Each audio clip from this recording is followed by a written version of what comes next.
Hi friends, welcome to Kraku's video series. I'm Saidi Kale. I'm one of the co-founders of Kraku and an alumni of IIM Ahmedabad. In today's video, I'll be covering the TISSNET exam. I'll be explaining what is asked in the exam and basically how to prepare for it. So let's get started. So first, let us take a look at what the exam is. Firstly, the important dates that you have to remember when it comes with the exam. See, the registration has already started. So I would urge all of the students to register for it as soon as possible.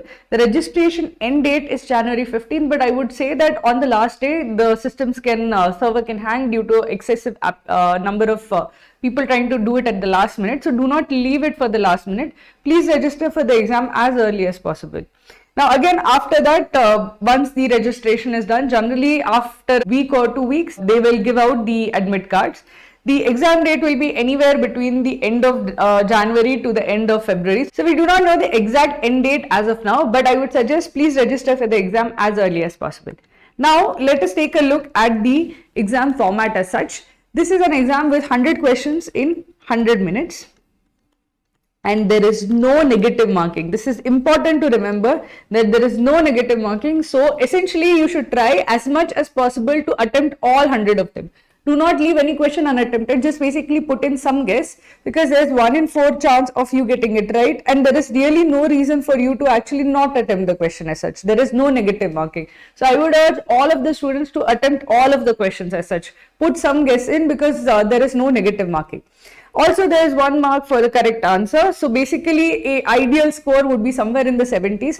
But again, because there is no negative marking, you should just attempt all 100 of them and not stop at like 80 or 90 based on your estimated accuracy or anything of that sort. Even if you have not seen the question or not read the question, just attempt something of it, because there is no negative marking as such. There is nothing to lose.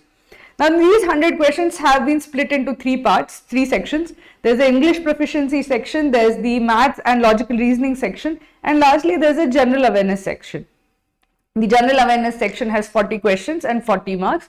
The other 2 have 30 questions and 30 marks each. So basically, you can see that the more emphasis is being given on the general awareness section. It has more marks, it has more number of questions. And also basically there will be a sectional cutoff for the general awareness section. So there is no sectional cutoff for the first 2 sections, but for the third section, that is the general awareness section, there is a cutoff. So here there is no cutoff, these 2, and here there is a cutoff. So always remember, general awareness is one of the most important sections when it comes to TISSNET. You should have good GK to basically crack this particular exam. Now, one more thing when it comes to sectional cutoffs. So out of this 40 for general category, it generally comes out to be, the sectional cutoff comes out to be around 14 marks. So at least you should be able to get 14 marks to clear the cutoff for general category and EWS. Basically, most of the categories will have 14 marks or 15 marks as the cutoff. For PWD and OBC, it is generally around 12 marks.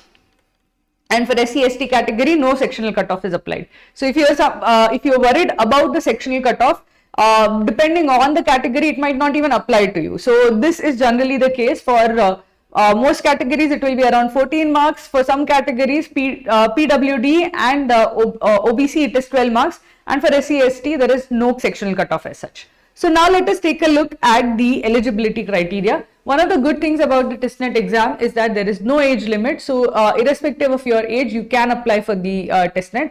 Another thing that it does not actually require is a good GPA. There is no GPA cutoff or GPA requirement for the TISSNET exam. So if you are somebody who has a very poor GPA, you can still apply and get in through TISSNET as such. So remember that is basically an opportunity for you.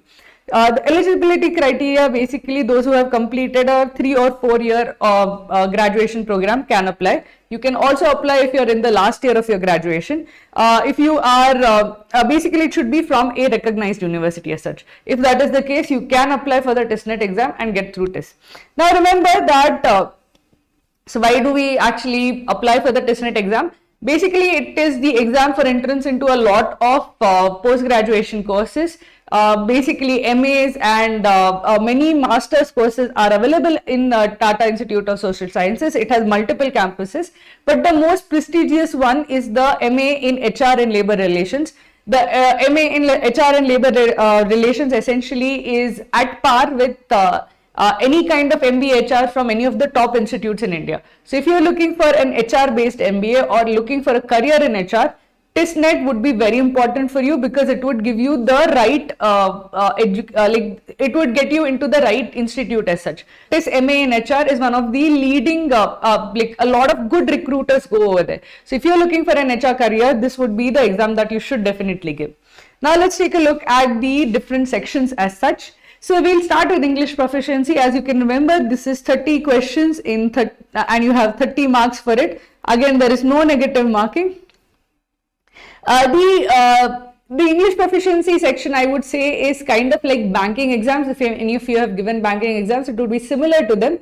It is less like the CAT exam and more like banking exams. In the sense, the RCs are, you will get about 10 RC questions and they'll be of easy to moderate difficulty level. They are not very difficult to understand and answer. They are not like very inferential questions as such. They are easy to moderate to solve. So again, if you are somebody who struggles in the English section, this is actually to your benefit because most of the section is actually VA rather than RC.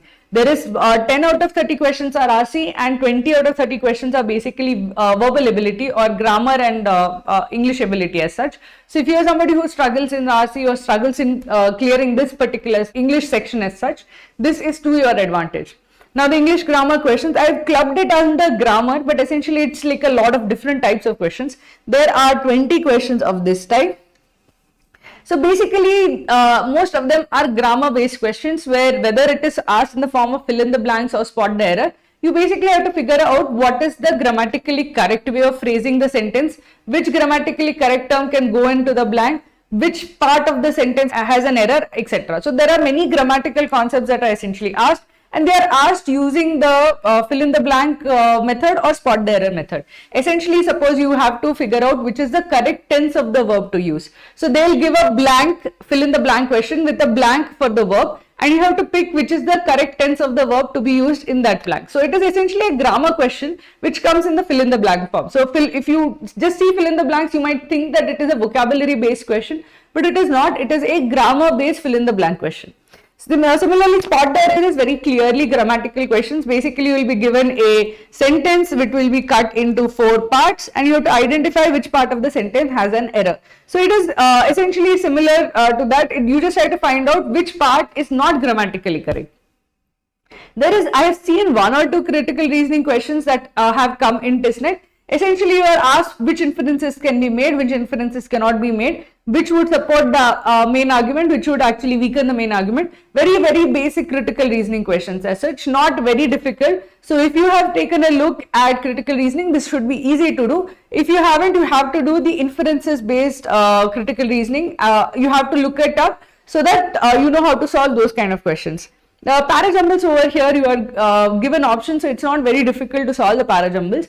There will be 5 sentences and you have to unscramble the paragraph. In general, I felt these were much easier parajumbles than what generally appear in CAT.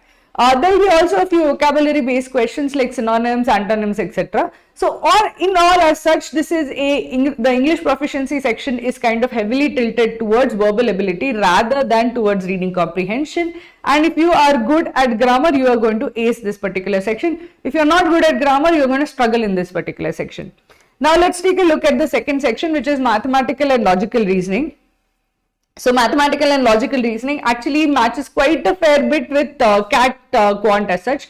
The topics are the same, almost same. There will be minor differences. The weightages are also the same. So here also what you see is that there are 30 questions and 30 marks, and arithmetic plus geometry makes up for half of the section. That is at least 15 marks. 14 to 15 marks come from arithmetic and geometry as such. You see a lot of arithmetic, ratio and proportions, percentages, averages, profit and loss, interest based questions, time, speed, distance, time and work, clocks and calendars. A lot of these questions comes. So basically, if you're good at arithmetic, you can solve at least 1/3 of the paper for sure. Similarly, some geometry based questions comes, triangles and circles, again on the easier side. You don't get the difficult triangles and circles as you get in quant. These are easier geometry questions, easier arithmetic questions as such. So triangles and circles, polygons, solids, that is mensuration of solids, finding the surface area, finding the volume, all of that comes, and also heights and distances. So if you look at the section as such, it is closer to ZAT quant than cat quant as such. You see heights and distances over there. There's no trigonometry, but essentially you will at least get one heights and distances question in geometry, and one which is based on either solids or on polygons, and at least one question which is based on triangle, circles, or basic fundamental geometry as such. Again, after that you have your algebra, linear equations, quadratic equation. You'll get one-off question from that. So there's not a lot of algebra over here. So if you're somebody who is weak in algebra, this is to your advantage. You will rarely get at least like max of one question from algebra over here. What you see a lot of is probability actually. So if you know cat quant has almost zero probability, but you get at least 3 questions of probability over here, and 3 questions is quite a lot given that there are only 30 questions, so it's a good 10% of the paper. So you have to revise probability for the TISSNET exam. Make sure you are able to do simple probability questions, that what is the probability that a dice will show, the sum of dice will show this, or what is the probability of drawing a particular card from a deck of cards. So those kind of basic probability questions come. So this is what is important. Again, they also come in the form of set theory. So set theory also plays a big role in this particular exam. So you should be able to find out the cardinality of a set. You should be able to count the number of elements in a set, the intersection of two sets, the union of two sets, the mean, median, and mode of a set. So basic set theory also you should be able to do to solve questions that come in TISSNET. Number system. So number systems, the difficult number systems, remainder theorems do not come.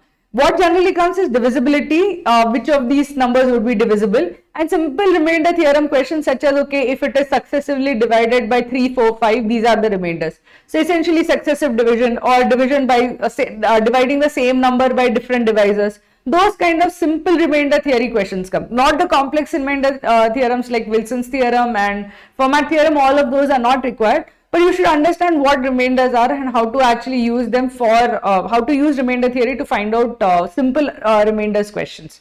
At least 6 questions come from table based DIs. Generally you will get 2 DI sets. You have to like calculate based on the table given. You have to calculate columns of information and then answer questions on that. 6 questions basically make this one of the most important topics after arithmetic and geometry. I would say even more than geometry, you should be able to do tables as such. Table based calculations, quick calculations is also very important for cracking this particular section. You see one-off questions from logarithms, one-off questions from progressions and series. So you can consider this that one each or so of this. Again, it's not super important, but again, if you consider the case that progressions and series, you're not going to get a very difficult question.